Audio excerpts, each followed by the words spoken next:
Thank you for joining our panel discussion on managing customer relationships in the virtual environment. And that's the way we're working now. To highlight the magnitude and continuing nature of the problem, I'd like to ask you to think about 3 dates: March 17th, April 2nd, and July 16th of this year. These dates tell the story of how COVID-19 and the pandemic has impacted everyone across the nation. March 17th, that was the first day that 1,000 people tested positive in the US. April 2nd, the highest unemployment that we've seen in the US since the Great Depression, really wiping out all the gains that had been made since the Great Recession. July 16th, literally 4 months after March 17th, 70,000 plus infections. This was the highest daily number of coronavirus infections.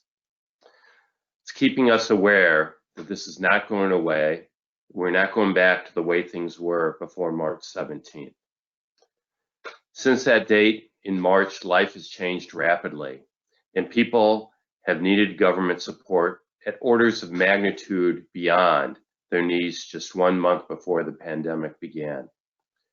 For today's topic, we're looking into how 2 states are meeting the citizens' needs in light of the other rapid change, the need to operate in a virtual world. Our objective is to provide you insights that you can integrate with your ongoing response to the pandemic and evolution of virtual operations. We put together a panel of executives who are successfully managing and adapting to serve their customers. With me today are John Hoffman, CTO and interim CIO for Texas, Nelson Moe, CIO for the Commonwealth of Virginia, Jonathan Osebek, COO of Virginia Information Technology Agency, VITA, at the Commonwealth of Virginia, and Vishal Tulsian, SAIC's VP of Operations for state and local customers. Welcome and thank you all for being here today. With the COVID-19 pandemic still underway, and now as natural disasters are increasing, it appears that virtual work in some capacity may be our new normal.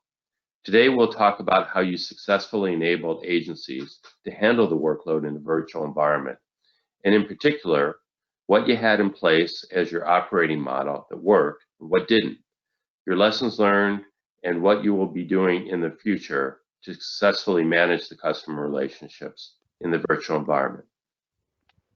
I'd like to start today with a question that explores how each of you in the various stage of your multi-sourcing service integrator or MSI model have adapted.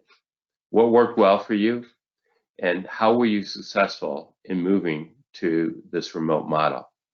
John, let's start with your experience in Texas. Thank you, Mark, and thank you for having me on the panel. So in Texas, it has been quite an exhaustive last 6-7 months. But you know, thanks to the MSI model, we were able to respond. And it's not so much just the response for the remote workforce, DIR, but in the 146,000 you mentioned employees across the state, it's also all of our partners and those who are providing those services as they're in remote situations. So the MSI really, through a lot of planning with continuity exercises, a lot of environment enablement, where we were able to take the tool sets and be able to work remotely. And it was a common practice in the pre-COVID days for folks to be able to do access and drive these systems. The entire process really was greatly enhanced versus than if we wouldn't. The big thing that we always focused on through the entire process is employee and workforce safety. And so, you know, it was through this planning exercise, an easy event to move them to where they felt they were secure and what they needed to do. That's not to say there weren't some heroes that had to work through day and night to make things happen. oftentimes having to go on site, especially with different network configurations and things like that. But that was kind of a big piece around the coordination of who and how would that get done, and the communication center. Another big piece around it was the ability to expedite these processes. You know, the coordination and prioritization between all the different workflows that went on was integral to the MSI solution, and we feel lucky to have had it. The big things that we hit, and I think we'll see this from several of the panelists, you know, when you look at the workforce solutions, we did triple the mainframe capacity in a matter of days, you know, quadrupled the server. You know, it was just this exhaustive piece. When you look at Health and Human, standing up specific responses on our Texas.gov website, doing COVID PPE matching from suppliers to demand. All of this was enabled, and certainly all of the providers worked together. And that at the end of the day, the coordination between the needs and the solutions was where we felt we really were strong. That's terrific insight, John. Nelson and Jonathan, do you want to talk about what you would add from the Virginia experience? Yeah, sure, Mark. I'll go first, and I'll give a couple of points, and then Jonathan will have a chance to talk about all the specifics that he implemented. The March 17th date's interesting because we had seen, and this is one of the values of what worked for us, was the value of NASCIO, and I saw, we were talking to Jim Weaver at Washington State. He saw some things coming, so we were able to plan ahead, and Jonathan Ozovic was out in front of this thing. So, but even before the governor of Virginia declared emergency, we were taking action. So what worked for us is that piece, is that heads up piece and so on. We're also, what worked for me as in my role is it allowed me to focus on the big picture and communicating up to the cabinet and my secretary and the Unified Command Task Force, which is made up from Department of Emergency Management and Virginia Department of Health. So on what we could do and provide technology specifically in the area of remote work technologies. And so I got really good status updates from Jonathan and his team on how that was rolling out, and that helped us mitigate any need to ration VPN. And it got close, but it got done. So that's what worked. And so from Avita's agency perspective, it worked out really well for us in remote work, and the MSI helped us in that area too. So at a high level, from my perspective, it allowed me to focus on managing the enterprise level expectations and communicate and I was communicating with the agency heads, all 65 of them were under, say, here's where we are, here's what's going on, and that helped quite a bit. And that freed up Jonathan to do the specifics of implementation. So with that, I'm gonna yield the bulk of the time for Jonathan to go over the dynamics of working with the MSI and the best of breed suppliers. So Jonathan, it's on you now. Thank you, Nelson. So one of the main strengths of an MSI model when it's running well is the ability to quickly collaborate with the MSI and the suppliers and government to identify the business problem and come up with solutions and alternatives to close the gap, to achieve the outcome. And in Virginia, that is the experience that I want to highlight. So the current state of Virginia, and again, we were a little bit ahead of the governor's state of emergency declaration. You know, in addition to some of the connections with NASCIO, I monitor a lot of things overseas. I saw what was going on in Asia. So I was getting a little bit nervous in February, and then I said, where's our VPN infrastructure at? What are some quick things we can do? So with our MSI in particular, and then that sort of matriculated down to the suppliers, the business problem that we had was that our VPN infrastructure was woefully undersized for a massive remote work event. You know, the internet backbone didn't have the capacity to handle that. The traditional VPN didn't have the capacity to handle that. So you know something potentially is coming in February, and you know you're just not where you need to be from a technology standpoint. So we worked with our MSI and our suppliers to say, what are some options to upgrade the traditional VPN infrastructure?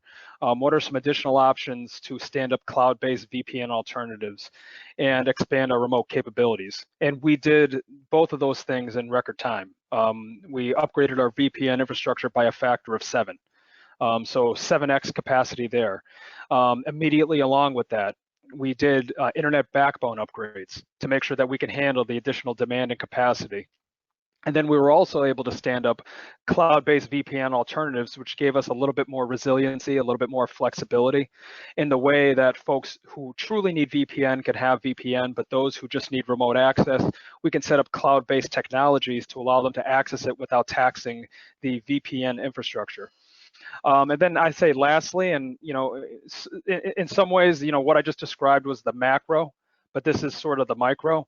So when you talk about transitioning to remote work, Virginia was set up a certain way to do business. And a lot of it had to do with folks being in the office, folks being there to process certain transactions or whatever.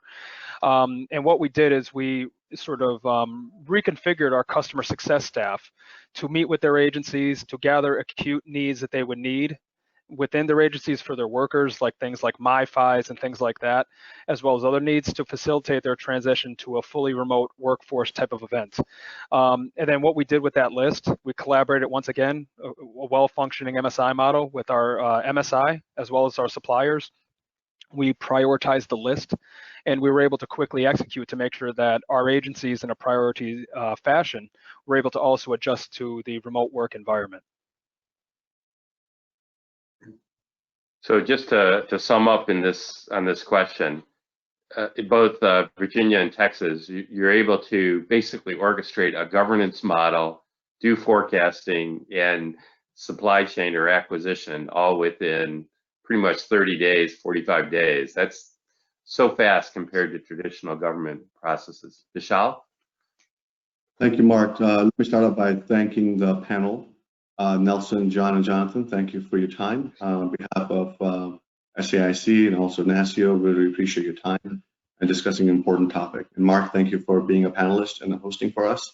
Really appreciate that. I think I would echo similar sentiments as John, Nelson, and Jonathan. For us, from a vendor perspective, being the MSI in Commonwealth of Virginia and also a tower provider in Texas, for us, what worked really good was sort of speed with purpose. When we talk about some of the things that Jonathan talked about, which is how do we get to a resolution and a solution as quickly as possible without talking about all the challenges, right? And the second thing I would say is probably priorities and reprioritizing the list and acceptance of results, right? We weren't going for 100% every single time. And I think that only happens when you have the right trust, the right resiliency built into it, which is the vendors are doing their job and the customers will trust you with that. So I think reprioritization of the list, everything is important, but not everything is not a priority when it comes to pandemic. And I really think that the last piece was IT modernization action. I mean, this was an enabler, right? IT has always been an enabler. We've always talked about it as an enabler, but this was IT modernization action. So I'm so proud of the team. I'm so proud of serving the two customers we have on the panel today, and certainly serving the citizens. Because again, it goes back to citizen service. I've heard Nelson and John talk about serving the citizens on a daily and hourly and minute-by-minute basis. And this only happens if we provide and we have aligned ourselves to the same exact mission. So for us, again, speed with purpose, focus, reprioritization, and really IT modernization action is what I would say what worked the most for us while we are dealing with the pandemic. Thank you, Vishal, and the rest of the panel. Those are really impressive achievements. So now I want to look at the other side of the coin. What didn't work so well? What were some of the challenges in particular that you faced in managing the customer relationships in this remote environment? And Nelson and Jonathan, let's start with Virginia. Sure, I thought about this quite a bit at what didn't work, and I was as far as the MSI multi-supplier tower model, most of the things that the challenges must have been worked out at Jonathan's level, because I really didn't see a lot of things that were critical that didn't work. We were able to get the agencies, basically, it was bumpy, but they got remote work done pretty fast. I mean, I got lots of kudos that from a remote work perspective and customer perspective and COVID, that worked really well. We just things we had to do to get there. So what didn't work is we had to, like Vishal was saying, we had to triage, this Commonwealth had to triage projects. And so it was all PPE and remote work and working out what we're going to do during the hurricane season. That was what we were focusing on then. So what didn't work well, what we found out, some gaps in our understanding of technologies, some terms and conditions of things that oh, hey, can we use this way? The need for more DocuSign stuff. It identified service gaps and service weaknesses that we were able to work through them quickly. And but that's not that's indicative of the MSI being able to, and the multi-supplier model responding to that. And if from a bumpy perspective, this is what you see in this type of model, is that from my experience at the House of Representatives, is that suppliers, when the chips are down, they will move heaven and earth to get it done. And that's what we saw here.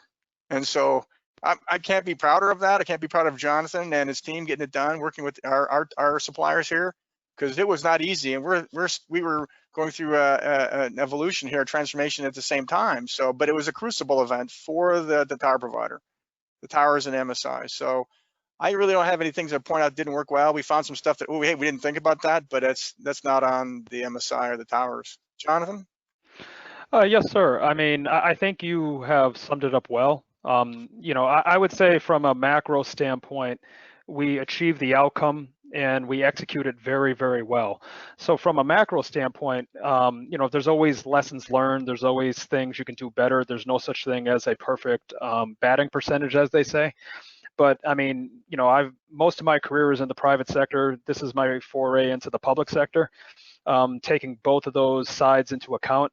I mean, the way we executed and how quickly we executed, I've never seen, private sector businesses in a lot of ways of the scale that we're running at right now execute as quickly.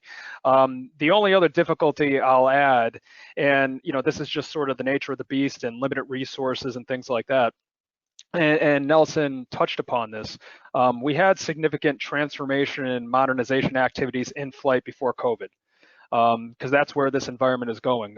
Virginia is addressing a lot of things at once with our MSI, with our suppliers, in order to modernize this environment and have a very modern, flexible, and resilient technology stack at the infrastructure layer, as well as the PaaS, IaaS, and SaaS layer. Many of the modernization efforts stalled because of customers not being in the office. So for example, internet circuits, right? We have a whole aggressive effort to upgrade our network and internet circuits across the board. Well, when you have nobody in the office, and especially in the early days of the pandemic, people didn't have the full protocols of saying, this is how we sanitize, this is, the procedures we operate on in terms of masks and social distancing and things like that.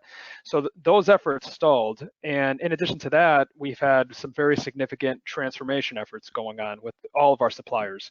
Like, for example, one of them is a massive data center move to a more compact, cloud-oriented data center to minimize our footprint and enhance our overall sustainability. So that's a situation where it was an aggressive timeline before the pandemic. And suppliers were coming to us as part of the collaboration effort to say, we have these resource conflicts. How do we prioritize this book of work? And we were able to work with them, work with our MSI to quickly prioritize the book of work, sort of stagger the demand, so to speak, on the resources that they were using to address the COVID needs immediately, address the acute customer needs immediately, and then sort of dovetail into some of the transformation efforts that were currently ongoing. Those are great insights. John, what were your items that didn't work so well in Texas? I don't know, much like Nelson and Jonathan, I don't know that anything strikes me that didn't work so well. I know we had challenges for sure. Right. I'll echo the comment that, a lot of the planning that we had for technology advancement, I use the term was slingshot. Basically in those 2 weeks where suddenly we were deploying chat bots and expanding cloud services into agencies that before had been strongly considering and investigating, but suddenly realized the urgent need. Challenge-wise, the one thing that I see is, the power of NASCIO is so wonderful that we understand what everybody else is doing.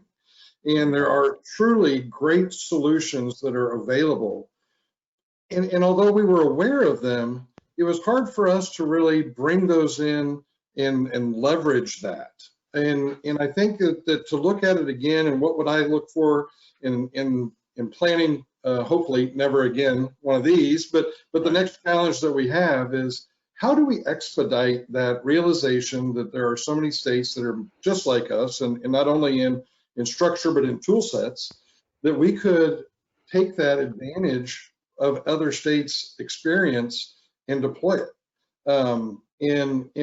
Because that was a challenge that we had never really, I mean, we've always learned from each other, right? And we've kind of, but to really be able to take it off the shelf from someone else's state and put it in, I wish we could do that faster, easier, better. The other thing, we too were going through a big transformation. The challenge was, many of you all know, we've broken and expanded our suite of portfolio. We've got new services into it. And over the last 6 months, right in the middle of all of the response, we were coordinating major contract transitions. And through that, the MSI was extraordinary in leveraging all of the assessments and handoffs, and it was busy the last 6 months, but through it, even with the challenges, I feel pretty good where we are. That's great. Vishal, industry perspective?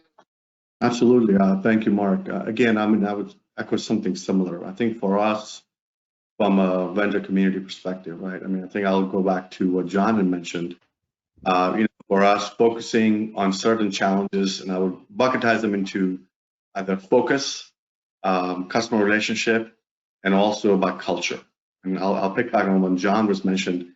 We actually began transition the same week that COVID actually started, the pandemic started. So we are fortunate enough to have the SAIC business in Texas, where we started transition the same week as the COVID. So we had to make sure we do all the recruiting, all the training, onboarding, everything had to be done remotely. But we also had to keep that in mind of our culture, because we are creating a team for the future. Sooner than later, we're going to be back in office face to face, and we want to make sure that the people we bring on board, they certainly understand SAIC DNA and also understand what the customer culture is. So that was a challenge we had to overcome. It's not to say that it was easy, but we certainly overcame that challenge. And second piece is focus, right? We had to make a priority on the mission first, and then think about everything else. I'll give you a simplistic example as modifications to the contract language, terms and conditions. From our perspective, MSI has allowed the flexibility and nimbleness that's required to make sure that we don't have to have that conversation up front, because it's already built into the contract itself. So I think that the construct itself allows for it. The last piece I would say, Mark, is relationship. It is interesting. The crisis does bring us together, and I would say we are living it. I feel we have a much better relationship with all our customers because we are in front of it. We are hand in hand, shoulder to shoulder in every problem. Because of the fact that we have the real relationship and partnership, which has strengthened because of the pandemic, which we hope is over sooner than later. But I really think it has brought us much, much closer. And again, I just keep going back to just the culture and the focus. If we focus on those things, this has been a phenomenal exercise so far.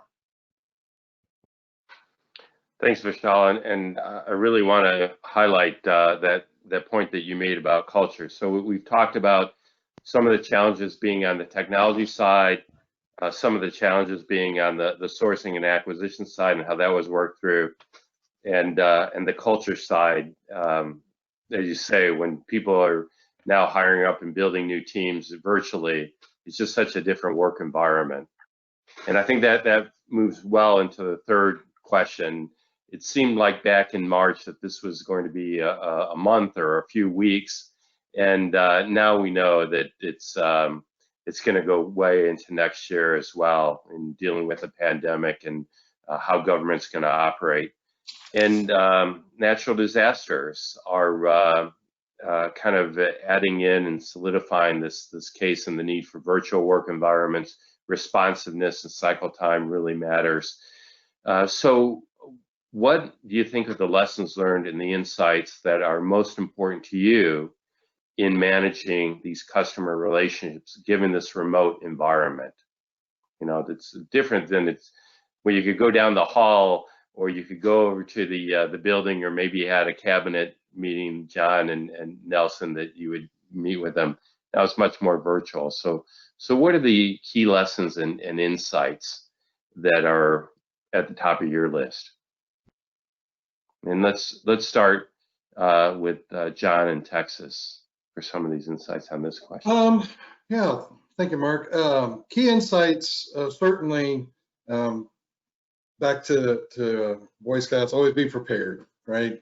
The planning, the effort, the enablement, and a lot of it was through the technology and the tools that we had enabled, understanding the ability to expedite existing processes, to modify processes, is critical in this. And so I think that we'll continue to evolve and learn around how we do our daily tactical monitoring, but the big picture understanding of how the rules can change needs to be continually challenged in our continuity planning. And so that's something that we will look at. The other big thing is make sure you have really strong relationships. Our MSI and all of the different partners, we push them for several years now to facilitate learning and understanding of each other, those relationships, being able to call each other, and not just have that as a provider to MSI to DIR kind of ecosystem, but having them work together and understand how they can support each other for the overall DIR state of Texas benefit. And so I think that's something to continue to reinforce, is that while we all have our jobs to do, understanding the others who are in your world makes a huge difference. That's terrific insight. Personal relationships matter more in the virtual environment. That's terrific. Nelson and Jonathan, your insights? Yeah, first of all, Mark, thank you for that question. And I like John's answer. I'd like to look at it from a different perspective, though. It basically boils down to the insight I had is that you realize that people, agencies, individuals, citizens, my staff are all dealing with this in different levels and different things, and you really don't know what they're going through. My situation is totally different from everybody else's. And so from a mechanics perspective on this call, dealing with relationships, that's absolutely true. You need to have that cadence, updated cadence, connecting either virtually or I met John social distance at a Panera, so I'm driving out there to see it because I have to. Yeah, that's true. At least I'm that kind of an animal. I'm a social animal. I need to do that. But so those things from a cadence perspective has to happen. But I think if I could give our listeners a thought here on the relationships, is you need to be kind, need to be patient, and need to listen, because you really don't know what they're going through. And try that extra level of emotional quality, emotional intelligence. Okay, all right, let's get down to the real, both direct and indirect message, what I'm sensing here from a policy perspective and the procedures. But from the mechanics of the suppliers and MSI, I'll let John talk about that. But that's what I've learned. That's my insight for our listeners here, is that, what's going on, and it may be something totally up or down. And so that would be my thought, is just take an extra time to understand versus just going through the mechanics of, okay, what's the next thing on my checklist? Thanks, Mark. And to add on to Nelson's point, I mean, a general principle about customers like execution of their providers and their partners. They'd like somebody to execute and deliver outcomes, or at least facilitate outcomes with them. And secondly, they like transparency in comms and how you carry yourself and things like that.